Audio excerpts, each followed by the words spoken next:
ನಮಸ್ಕಾರ ವೀಕ್ಷಕರೇ, ಕಲ್ಪತರು ನ್ಯೂಸ್ಗೆ ಸ್ವಾಗತ.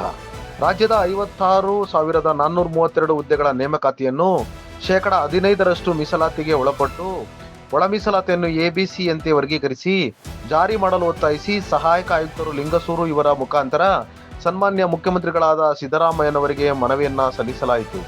ಸುದೀರ್ಘ 35 ವರ್ಷಗಳ ಹೋರಾಟದ ಫಲವಾಗಿ ಸುಪ್ರೀಂ ಕೋರ್ಟ್ ರಾಜ್ಯ ಸರ್ಕಾರಕ್ಕೆ ಒಳ ಮೀಸಲಾತಿ ಜಾರಿ ಮಾಡಲು ಅವಕಾಶ ಕಲ್ಪಿಸಿ ಮಹತ್ವದ ತೀರ್ಪು ನೀಡಿದೆ. ಕರ್ನಾಟಕ ಸರ್ಕಾರ ಒಳ ಮೀಸಲಾತಿಯನ್ನು ಜಾರಿಗೊಳಿಸದೆ 56,432 ಹುದ್ದೆಗಳ ನೇಮಕಾತಿಗೆ ಮುಂದಾಗಿದ್ದು, ಇದರಿಂದ ಮಾದಿಗ ಮತ್ತು ಸಂಬಂಧಿತ ಸಮುದಾಯಗಳಿಗೆ ಮಾಡುತ್ತಿರುವ ಘೋರ ಅನ್ಯಾಯವಾಗಿದೆ. ಒಳ ಮೀಸಲಾತಿ ಅನ್ವಯಿಸದೆ ನಡೆಯುತ್ತಿರುವ ಈ ನೇಮಕಾತಿಯು ಶೋಷಿತ ಸಮುದಾಯಗಳ ಮರಣ ಶಾಸನವಾಗಿದೆ. ಆದುದರಿಂದ ಅರ್ಹ ಫಲಾನುಭವಿಗಳಿಗೆ ನ್ಯಾಯವಾದ ಪಾಲನ್ನು ಒದಗಿಸುವುದು ಸರ್ಕಾರದ ಕರ್ತವ್ಯವಾಗಿದ್ದು, ಒಳ ಮೀಸಲಾತಿ ಅನ್ವಯ ಹುದ್ದೆಗಳನ್ನು ಭರ್ತಿ ಮಾಡಬೇಕು. ಇಲ್ಲವಾದಲ್ಲಿ ಮುಂದಿನ ದಿನಗಳಲ್ಲಿ ರಾಜ್ಯಾದ್ಯಂತ ಬೃಹತ್ ಪ್ರತಿಭಟನೆಯನ್ನು ಹಮ್ಮಿಕೊಳ್ಳಲಾಗುವುದು ಎಂದು ತಿಳಿಸಿದರು.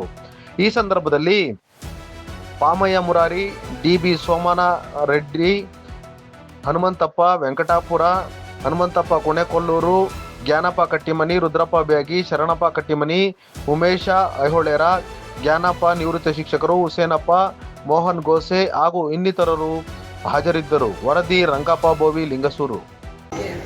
ಹೋರಾಟದ ಕಿಚ್ಚು ಇವತ್ತು ಪ್ರಾರಂಭಗೊಂಡಿದೆ.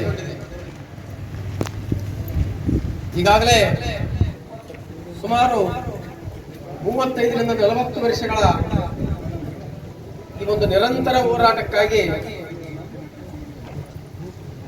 ಇವತ್ತು ನಮ್ಮನ್ನಾಳ್ತಕ್ಕಂಥ ಸರ್ಕಾರಗಳು, ನಾವು ಕೇಳ್ತಕ್ಕಂಥ ನ್ಯಾಯದ ಕೂಗಿಗೆ ಇಲ್ಲಿವರೆಗೂ ಕೂಡ ಇವತ್ತು ನ್ಯಾಯ ಸಿಗ್ತಾ ಇಲ್ಲ ಅಂತಂದ್ರೆ ಈ ದೇಶದಲ್ಲಿ ಯಾವ ರೀತಿಯ ನ್ಯಾಯದ ವ್ಯವಸ್ಥೆ ಇದೆ ಅಂತ ಅನ್ನುವಂಥದ್ದು ನಮ್ಗೆ ತಿಳಿತಾ ಇಲ್ಲ. ಇವತ್ತು ಒಂದು ಕಡೆ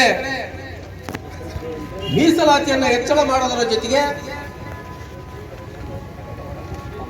SC ST ಸಮುದಾಯಗಳಿಗೆ ಮೂಗಿಗೆ ತುಪ್ಪ ಹಚ್ಚುವಂತಹ ಕೆಲಸವನ್ನು ಮಾಡ್ತಕ್ಕಂಥ ಸರ್ಕಾರ ಇವತ್ತು ಪರಿಶಿಷ್ಟ ಜಾತಿಯಲ್ಲಿ